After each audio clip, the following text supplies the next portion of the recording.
Hello friends, આજે આપણે chapter 4નો એક અગત્યનું ટોપિક જોઈશું, જેનું નામ છે પ્રક્ષિપ્ત ગતિ. તો મિત્રો, આ ટોપિકની અંદર તમારે કુલ 5 સબ ટોપિક ભણવાના છે. એમાં નંબર 1 ગતિપથનું સમીકરણ, એટલે કે જે પ્રક્ષિપ્ત ગતિ થાય છે એનું ગતિપથનું સમીકરણ. નંબર 2 મહત્તમ ઊંચાઈએ પહોંચવા માટે લાગતો સમય, જેને આપણે ટી મેક્સિમમ એટલે કે ટીએમ કહીએ છીએ.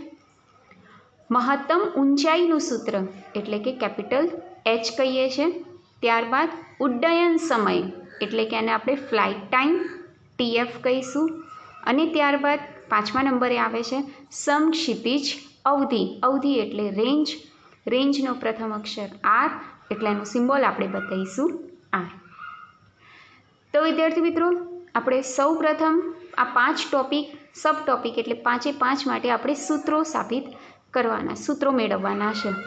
તો સૌ પ્રથમ એ આપણને ખ્યાલ હોવી જોઈએ કે પ્રક્ષિપ્ત ગતિ એટલે શું. બરાબર? તો પ્રક્ષિપ્ત ગતિ એટલે શું? તો એક સરળ એક્ઝામ્પલ આપી દઉં તમને. દાખલા તરીકે ફૂટબોલ એટલે કે કિક મારેલો ફૂટબોલ. બરાબર? હવામાં છોડેલી ગોળી. અહીંયા કોઈ બી વસ્તુ દોરો એટલે કરો એટલે કે એને દ્વિપારિમાણિક સમતલમાં દર્શાવવું પડે. આ એક્સ અને વાય કહી દઈએ. બરાબર? કોઈ પણ દડાને તમે ઉછાળો ઉપરની તરફ, ફૂટબોલને કિક મારી એટલે એનો જે શેપ છે એ શેપ આ રીતના થઈ જશે અને ક્યાંક આવી અને જમીન ઉપર અથડાશે. બરાબર? ધારો કે આપણે શરૂઆતમાં એના ઉગમ બિંદુ લઈ લઈએ છીએ. ઉગમ બિંદુથી પદાર્થની ગતિની શરૂઆત કરીએ છીએ. તો ખ્યાલ છે એ મુજબ કે જો આપણે ઉગમ બિંદુથી ગતિની શરૂઆત કરીએ તો x0 અને y0 બરાબર શું થઈ જાય? 0. હવે ધારો કે એ પદાર્થને હું v0 જેટલા વેગથી, પ્રારંભિક વેગથી ગતિ કરાવવાનું શરૂઆત કરું છું. એટલે કે આ જે તે પદાર્થ છે એ પદાર્થનો પ્રારંભિક વેગ કયો લીધો? v0, કે જે θ0 જેટલો ખૂણો બનાવે છે. કેટલો ખૂણો બનાવે છે? θ0 જેટલો. ફરીથી સમજાવી દઉં તો કોઈ પદાર્થનો પ્રારંભિક વેગ v0 જેટલા વેગથી અને θ0 જેટલા ખૂણો બનાવતી દિશામાં હું શું કરું છું? એને ગતિ કરાવડાવું છું. હવે આ જે ગતિ થાય છે એને આપણે કહીએ છીએ પ્રક્ષિપ્ત ગતિ. તમારે એક વસ્તુ યાદ રાખવાની, પ્રક્ષિપ્ત ગતિ એટલે 2 ગતિઓનું મિશ્રણ છે. કઈ 2 ગતિનું મિશ્રણ? તો ઉધ્વ દિશામાં પણ થાય છે અને અધો દિશા એટલે કે સમક્ષિતિજ દિશામાં પણ થાય છે. જુઓ, આ ગતિ તમે જુઓ તો ઉપર બી જાય છે અને સીધું બી જાય છે. એટલે 2 પ્રકારની ગતિ, ઉધ્વ અને વત્તા સમક્ષિતિજ. 2 પ્રકારની ગતિ કહેવાય, ઉધ્વ વત્તા સમક્ષિતિજ. તો ઉધ્વમાં કઈ ગતિ આવે? તો ઉધ્વ દિશામાં અચળ પ્રવેગી ગતિ આવશે. કઈ ગતિ આવશે? અચળ પ્રવેગી ગતિ. અને સમક્ષિતિજ દિશામાં અચળ વેગીય ગતિ આવશે. કઈ ગતિ આવશે? અચળ વેગી. ફરીથી પ્રક્ષિપ્ત ગતિ એ 2 ગતિનું મિશ્રણ છે. ઉધ્વ દિશામાં અચળ પ્રવેગી ગતિ અને સમક્ષિતિજ દિશામાં અચળ વેગી ગતિ. હવે ઉધ્વ એટલે ઉપરની તરફ અચળ પ્રવેગી ગતિ છે અને સમક્ષિતિજ દિશામાં અચળ વેગીય ગતિ છે. હવે સમક્ષિતિજ દિશામાં વેગ અચળ હોય તો પ્રવેગ કેવો થશે? 0. આ ખાસ યાદ રાખવાનું કે જો વેગ અચળ હોય તો પ્રવેગ કેવો થાય? 0 થાય. આપણી આ જે સમક્ષિતિજ દિશા છે, સમક્ષિતિજ એટલે કઈ દિશા કહેવાય? આડી. આડી એટલે અત્યારે આપણી કઈ અક્ષ કહેવાય? એક્સ. માટે દેખીતી વસ્તુ છે કે સમક્ષિતિજ દિશામાં ax બરાબર શું થઈ જશે? 0. એટલે કે કેમ? કારણ કે સમક્ષિતિજ દિશામાં અચળ વેગીય ગતિ છે અને વેગ અચળ હોય તો એ દિશામાં પ્રવેગ કેવો હોય? 0. બીજું, ઉધ્વ દિશામાં અચળ પ્રવેગી ગતિ છે. હવે ઉધ્વ દિશામાં પ્રવેગ આવે છે, પરંતુ ઉધ્વ દિશામાં આપણે ચિહ્ન કયું લઈએ છીએ? -g. આપણે આગળ જોયા ને, ઉધ્વ દિશામાં થતી ગતિ અને અધો દિશામાં થતી ગતિ. એમાં ઉધ્વ દિશામાં આપણે પ્રવેગ બરાબર શું લીધું હતું? -j લીધું હતું. ખ્યાલ આવી ગયો દરેકને? આગળ હવે જોઈએ તો હવે અહીંયા જુઓ V0 કેટલાનો ખૂણો બનાવે છે θ0નો। આથી V0ના બે ઘટકો થશે, એક x દિશામાં અને બીજો y દિશામાં। જે x દિશામાં છે એને આપણે કહીશું V0x અને જે y દિશામાં છે એને આપણે કહીશું V0y, બરાબર। હવે આપણે જે V0x દર્શાવવું હોય અહીંયા લખું છું V0x, તો મેં તમને અગાઉના લેક્ચરમાં બી કીધું હતું કે x એટલે cos θ મૂકી દેવાનું, એટલે V0 તો એમના એમ xની જગ્યાએ શું લખી દેવાનું cos θ0 અને V0yની જગ્યાએ શું લખી દેવાનું તો V0 sin θ0। ખ્યાલ આવી ગયો? મેં અહીંયા 6 ભૌતિક રાશિ બતાવી, x0 y0 ax ay V0x V0y, ખ્યાલ આવી ગયો એટલે સુધી દરેકના, બરાબર। તો આટલી 6 ભૌતિક રાશિ દર્શાવી। હવે આગળના ભૌતિક રાશિ દર્શાવીએ તો આગળ આપણે વાત કરી લઈએ તો આવું એક સૂત્ર હતું V બરાબર V0 પ્લસ 80, બરાબર। તો આના બે ઘટકો આપણે લખ્યા હતા, એક Vx બરાબર V0x વત્તા AXT, ખ્યાલ આવી ગયો? તો ચલો આની અંદર કિંમત મૂકો તો V0xની જગ્યાએ આપણે આ વસ્તુ લખવાની, એટલે V0 cos θ0, AXની કિંમત કેટલી છે 0, એટલે આ પદ કેવું થઈ જશે 0, એટલે Vxનું સૂત્ર કંઈક આપણને પ્રક્ષિપ્ત ગતિ માટે આ રીતના મળશે। એવી જ રીતના Vy દર્શાવીએ તો Vy બરાબર સૂત્ર કયું V0y વત્તા AYT। તો ચલો V0yની કિંમત મૂકી દઈએ, કઈ V0 sin θ0, AYની જગ્યાએ કેટલા લખીશું -g અને t એમના એમ, આ કોનું સૂત્ર મળ્યું મને Vy। તો બીજી બે ભૌતિક રાશિનું હજી સૂત્ર મળી ગયું આપણને, કયું Vx અને Vy, એમાંથી આ બે સૂત્રો તમારે છેક સુધી યાદ રાખવાના રહેશે। ખ્યાલ આવી ગયો દરેકને? આ રીતના આપણે Vx, હવે બે ભૌતિક રાશિ રહી, કઈ બે ભૌતિક રાશિ x અને y રહી, બરાબર। તો હવે જુઓ xનું સૂત્ર જો તમે યાદ કરો તો આવું કંઈક હતું x0 વત્તા V0xt વત્તા 1/2 AXTનો સ્ક્વેર। શેનાનું સૂત્ર x બરાબર x0 વત્તા V0xt વત્તા 1/2 AXT સ્ક્વેર। ચલો આની અંદર કિંમતો મૂકી દો તો x0ની કિંમત કેટલી છે 0, તો પહેલું પદ 0 થઈ જશે। પછી V0xની જગ્યાએ કેટલા મૂકશો V0 cos θ0, તો જુઓ અહીંયા મૂકું છું, આ પહેલું પદ તો 0 થઈ જ ગયું, V0xની જગ્યાએ શું લખીશું V0 cos θ0 t, અને AXની કિંમત બી કેટલી છે અહીંયા જુઓ 0, તો આ પદ બી કેવું થશે 0, એટલે આમાં બંને પદો કેવા થઈ જશે 0, ખાલી આ પદ રહેશે નાની જગ્યાએ મેં લખી કાઢી કિંમત, તો આ મને xનું સૂત્ર મળી ગયું। એવી જ રીતના yનું સૂત્ર લખીએ તો y0 વત્તા V0yt વત્તા 1/2 AYTનો સ્ક્વેર।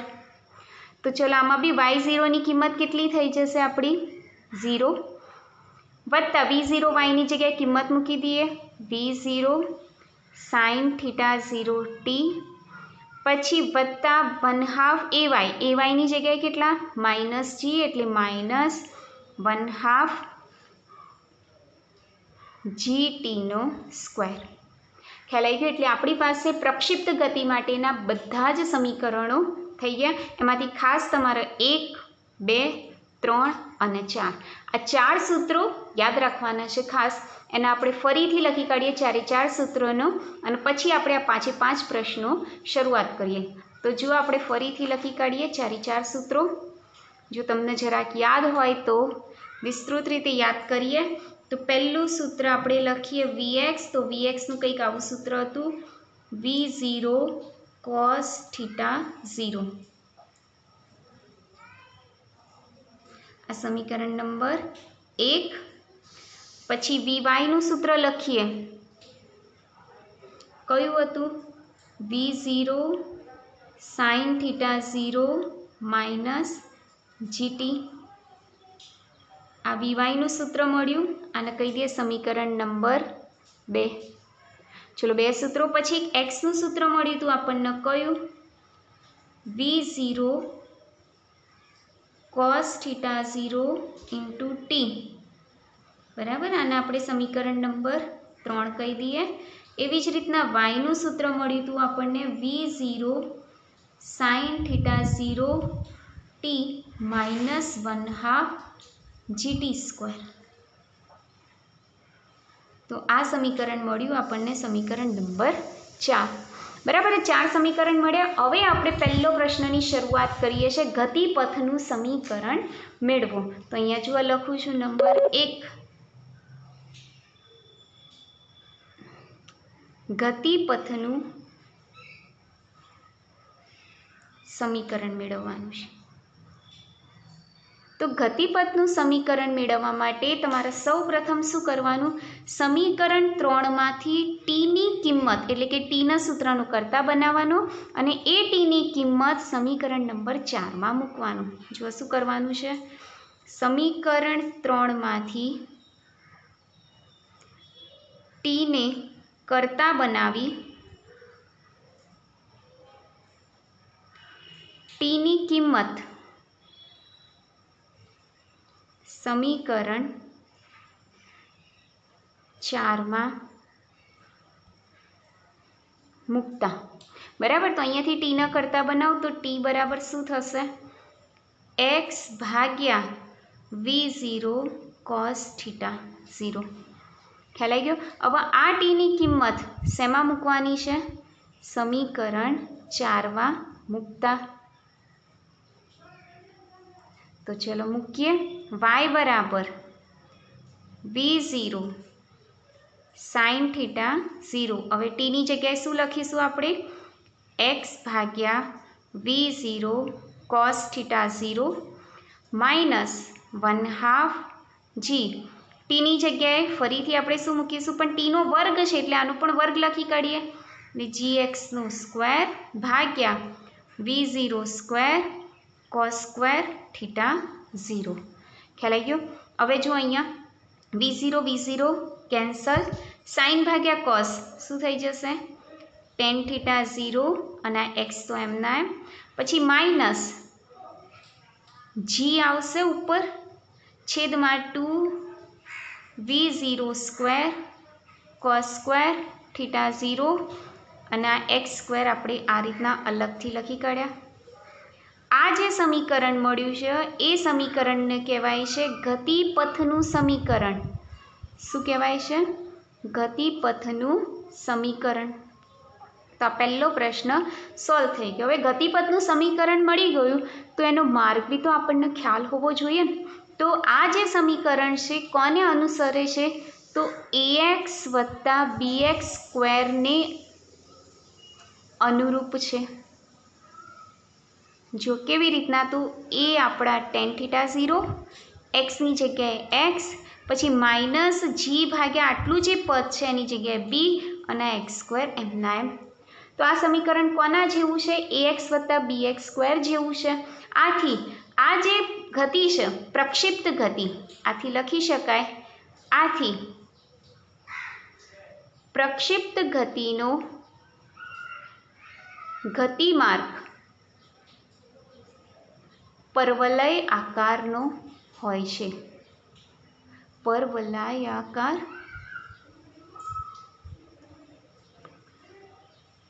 બરાબર, એટલે એનો ગતિપથનો આકાર પરવલય આકારનો હોય છે. એટલે આ પહેલો પ્રશ્ન આપણો ક્લિયર થઈ ગયો. હવે આગળ નંબર 2 ઉપર લઈએ કે મહત્તમ ઊંચાઈએ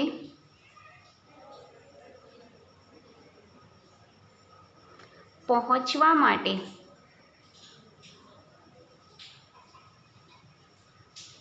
લાગતો સમય શોધવાનો છે.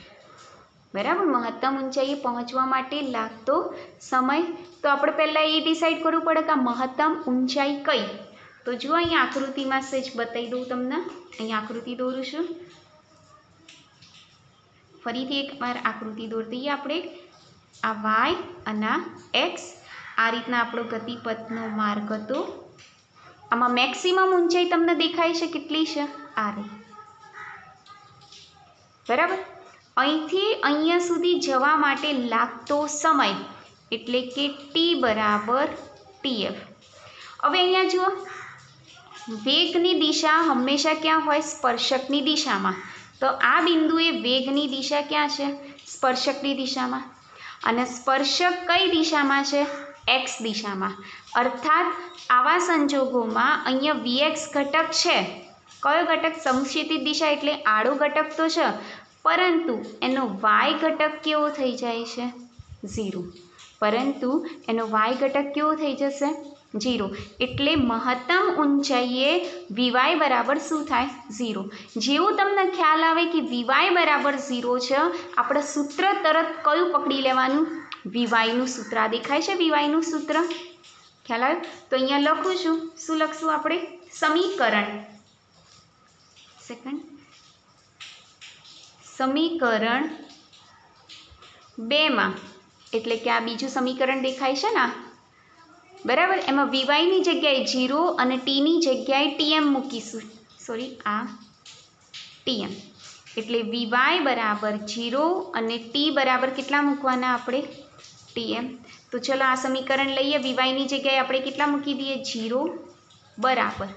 પછી V0 sin θ0 માઇનસ જી ટીની જગ્યાએ ટીએમ. એટલે શું થઈ જશે? V0 sin θ0 માઇનસ જી ટીએમ.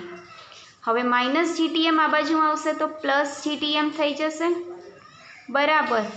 V0 sin θ0 માટે ટીએમ બરાબર જી છેદમાં જતા રહે, એટલે V0 sin θ0 ભાગ્યા જી. તો આ મળી ગયો આપણો બીજો પ્રશ્ન. ટીએમ બરાબર V0 sin θ0 ભાગ્યા જી. જોઈ લેજો સર, ખ્યાલ આવી ગયો? માઇનસ જીટીએમ આ બાજુમાં પ્લસ થઈ જાય. ટીએમને કરતાં બનાવ તો જી ક્યાં જશે? છેદમાં. એટલે આ ટીએમનું સૂત્ર મળ્યું. એટલે કે આપણો બીજો પ્રશ્ન અહીંયા પૂરો થાય છે. આ રીતના આપણે મહત્તમ ઊંચાઈએ પહોંચવા માટે લાગતો સમય શોધી શકીએ છીએ. 2 પ્રશ્નો પૂરા. નંબર 3 લઈએ આપણે. ચલો, નંબર 3 ઉપર. નંબર 3 કયો છે? મહત્તમ ઊંચાઈનું સૂત્ર મેળવો. બરાબર. તો એના માટે આપણે ફરીથી આકૃતિ પેલી જોઈ લઈએ. કઈ આકૃતિ હતી? તો આ પ્રક્ષિપ્ત ગતિ હતી, બરાબર. એક્સ, આ સેજ વાય. અહીંયા પ્રક્ષિપ્ત ગતિનો શેપ હતો. આ હતી આપણી મહત્તમ ઊંચાઈ, બરાબર. આ મહત્તમ ઊંચાઈ એટલે કે કઈ? ઊભી લાઈન છે. ઊભી લાઈન માટે આપણે શું લઈએ છીએ? વાય. તો અહીં વાય બરાબર શું લેવાનું? Capital H. અને આ જે બિંદુ છે એમાં ટીની જગ્યાએ શું લેવાનું છે? ટીએમ. જેવું આપણી પાસે વાય બરાબર એચ આવ્યું, તરત જ વાયનું સમીકરણ લઈ લેવાનું. કયું સમીકરણ લઈ લેવાનું? તો વાયનું. તો વાયનું સૂત્ર અગાઉ જોયા મુજબ કયું છે આપણી પાસે? V0 sin θ0 T minus 1/2 GT² વાયનું સૂત્ર લખી કાઢ્યું આપણે. ઉપરોક્ત સૂત્રમાં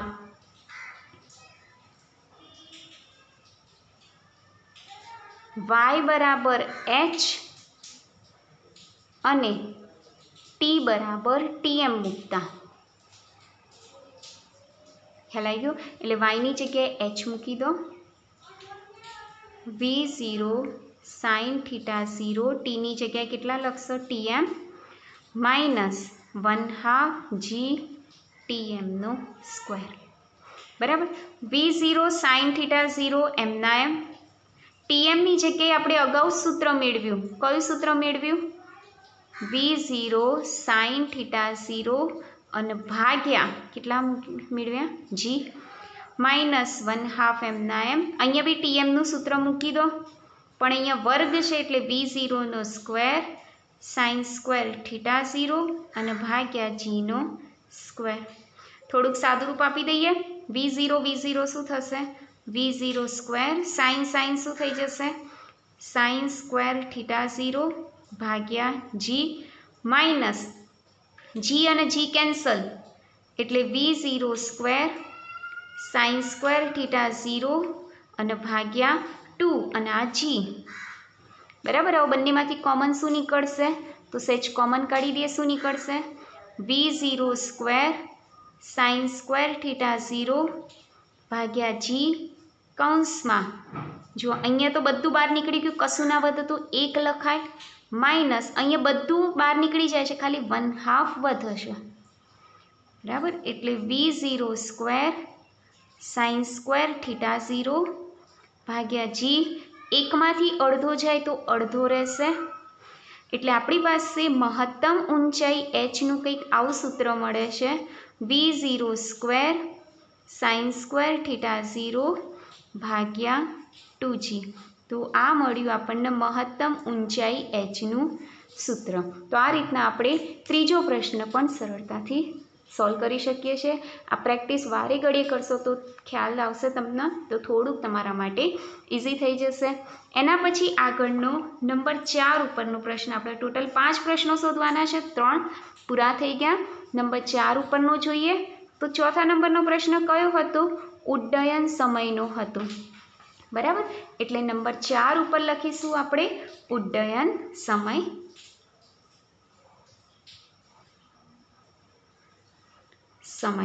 જેને આપણે ઇંગ્લિશમાં કહીએ છીએ ફ્લાઇટ ટાઈમ, જેનો સિમ્બોલ આપણે બતાવીશું ટાઈમનો ટી, ફ્લાઇટનો એફ, એટલે કે ટીએફ. તો ફરીથી એક સહેજ આકૃતિ જોઈ લઈએ. આકૃતિ જુઓ વિદ્યાર્થી મિત્રો. આકૃતિ તમારે દરેક જગ્યાએ દોરવી જરૂરી નહીં. આ તો મારે તમને સમજાવવું છે, વારે ઘડીએ પેજ ના પલટવું પડે એટલા માટે હું વારે ઘડીએ આકૃતિ દોરું છું. તમારે એકમાં જ આકૃતિ બધી દોરી દેવાની. બરાબર. તો જો આ રીતના પ્રક્ષિપ્ત ગતિ હતી, આ એની મહત્તમ ઊંચાઈ, આ બિંદુએ vx ઘટક મળતો હતો, પરંતુ vy બરાબર શું થતું હતું? 0, અને ટી બરાબર શું લેતા હતા આપણે? tm. શરૂઆતનો વેગ v0 જે કેટલાનો ખૂણો બનાવે છે? થીટા 0, જેના બે ઘટકો પડે છે, એક v0x અને બીજું v0y. ઉગમ બિંદુથી શરૂઆત કરીએ છીએ એટલે શરૂઆતનો વેગ કેવો થતો હતો? 0. આ રીતના આ આકૃતિ તો હતી જ, આટલે સુધી તો આપણને ખ્યાલ જ છે. હવે નવામાં શું છે? તો નવાની અંદર ઉડ્ડયન સમય. તો ઉડ્ડયન સમય એટલે શું? કે પદાર્થ જ્યાં સુધી હવામાં રહે એ સમયને આપણે કહીએ છીએ ઉડ્ડયન સમય. તો પદાર્થ ક્યાંથી ક્યાં રહ્યો? અહીંયાથી સ્ટાર્ટ કરીને છે અહીંયા સુધી રહ્યો, એટલે અહીં સુધીનો જે સમયગાળો છે એને આપણે કહીશું ટી બરાબર ટીએફ. હવે આ બિંદુએ તમારો વાય ઘટક કેવો થઈ ગયો? 0. કારણ કે વાય તો કેવો છે? અહીંયા 0 છે. એટલે આવી જગ્યાએ આપણે વાય બરાબર શું લઈ લેવાનું? 0. જેવું વાય બરાબર 0 લઈએ તરત સૂત્ર કોનું વાપરવાનું? વાયનું. તો વાયનું સૂત્ર જો ખ્યાલ હોય, જો યાદ હોય તો વાય બરાબર અગાઉનું સૂત્ર v0 sine theta 0 T minus 1/2 gt/2. હવે અહીંયા વાયની જગ્યાએ 0, એટલે કે ઉપરોક્ત સમીકરણમાં y બરાબર 0 અને t બરાબર tf મૂકતા. તો મૂકો y ની કિંમત શું લખશો? 0. v0 સાઇન થીટા 0 t ની જગ્યાએ શું લખશો? tf માઇનસ 1/2 g t ની જગ્યાએ કેટલા લખશો? tf. હવે માઇનસ વાળું પદ બરાબરની આ બાજુમાં આવે તો પ્લસ થઈ જાય, એટલે 1/2 gtf² બરાબર અહીં શું રહ્યું? v0 sine theta 0 tf. ખ્યાલ આવી ગયો? સહેજ સાદું રૂપ આપીએ. બંને બાજુ tf કેન્સલ થઈ જશે, 2 ગુણાકારમાં જતા રહેશે અને g ભાગાકારમાં જતા રહેશે, એટલે એક tf કેન્સલ, એક તો વધશે. 2 ગુણાકારમાં લઈ લઈએ એટલે 2v0 sine theta 0. tf cancel થઈ ગયા અને g છેદમાં આવી જાય એટલે ભાગાકારમાં g આવી જશે. એટલે કે આ મળી તમને ઉડ્ડયન સમય, એટલે કે આપણો ચોથો પ્રશ્ન પણ પૂરો થઈ જાય છે આના માટે. હવે આગળનો છેલ્લો પ્રશ્ન તમારો વાત કરીએ છીએ, કયો? નંબર 5 ઉપર કયો છે? સમક્ષિતિજ અવધિ. અવધિ એટલે રેન્જ. રેન્જ માટે આપણે સિમ્બોલ કયો વાપરીએ છીએ? આર વાપરીએ છીએ, બરાબર. સમક્ષિતિજ અવધિ એટલે અહીંયાથી તમે પદાર્થ નાખ્યો અને અહીં સુધી જે પહોંચ્યો, મેક્સિમમ કેટલા અંતર સુધી પહોંચ્યો એને આપણે કહીએ છીએ આર. હવે આ જે આર છે તો આડી લાઈનમાં છે, આડી લાઈન એટલે આપણે એક્સ બરાબર આર લઈ લેવાના. તો જો જેવું તમે એક્સ બરાબર આર લઈએ તરત સૂત્ર કયું વાપરવાનું? આપણે એક્સનું સૂત્ર વાપરવાનું. તો એક્સનું સૂત્ર ખ્યાલ છે દરેકના, એક્સ બરાબર V0 cos θ0 t, આવું કંઈક સૂત્ર છે. ઉપરોક્ત સમીકરણમાં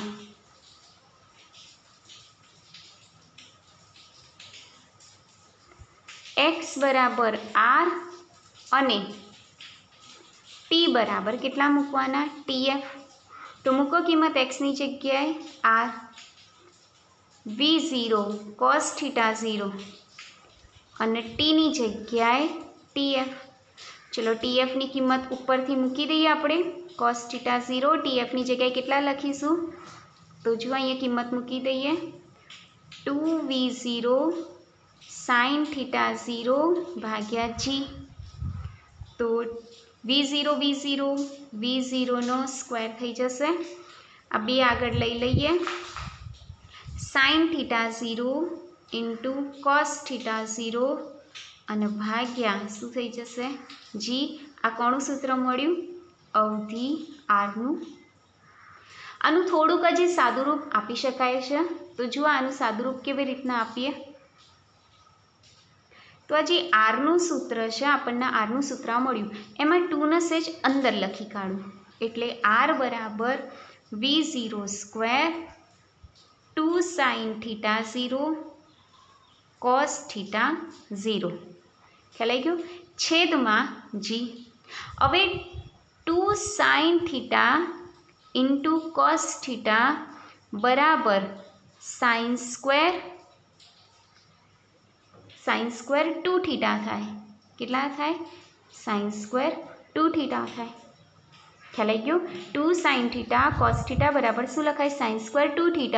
તો આ જે સૂત્ર મળ્યું આરનું, એની જગ્યાએ આપણે શું લખી કાઢીએ? આની જગ્યાએ sin સ્ક્વેર 2θ0 અને ભાગ્યા G. એટલે આ સૂત્ર પણ તમે એપ્લાય કરી શકો દાખલામાં. આ કરો તો બી વાંધો ના આવે, આ કરો તો બી વાંધો ના આવે, બંને એક જ સૂત્ર છે, બરાબર. તમને જે યોગ્ય લાગે એ કરી શકો છો. ખ્યાલ આવે? હવે આ જે સૂત્ર છે એની અંદર તમે દાખલા તરીકે બંદૂક ફૂટબોલ મારી, બરાબર, કિક મારી, તો મેક્સિમમ તમારે કેટલા અંતરે જઈ પડે છે, તો તમારે કેટલા ખૂણે નાખવો પડે, તો તમારો જે ફૂટબોલનો ફૂટબોલ છે એ છેક કેટલે સુધી પહોંચી શકે, એટલે કે મેક્સિમમ અંતર મળી શકે. તો મહત્તમ અવધિ મેળવવા માટે ફરીથી જો અહીંયા આરનું એક સૂત્ર લખી કાઢીએ. ફરીથી આર બરાબર કયું સાબિત કર્યું આપણે? V0 સ્ક્વેર sin સ્ક્વેર 2θ0 અને ભાગ્યા કેટલા છે? G. આ સૂત્ર છે. ખ્યાલ આવ્યો? અવધિનું સૂત્ર આપણે અત્યારે મેળવ્યું. હવે મારે આર મેક્સિમમ મેળવવા છે. આર મહત્તમ ક્યારે મળે? જ્યારે આ જે કિંમત છે એની કિંમત કેટલી થઈ જાય? મેક્સિમમ, બરાબર. હવે sin સ્ક્વેર 2θની કિંમત મેક્સિમમ કેટલી? તો +1. કેટલી? +1. તો sin θ બરાબર બી શું થશે? sin 2θ બરાબર +1 થશે, કારણ કે એકનું વર્ગમૂળ શું થાય? 1 થાય. સાઇનની કઈ વેલ્યુ +1 મળે છે? તો 2θ બરાબર 90, એટલે કે sin 90ની કિંમત કેટલી મળે છે? +1. એટલે 2θ બરાબર કેટલા મૂકી દીધા મેં? 90. તો θ બરાબર કેટલા થશે?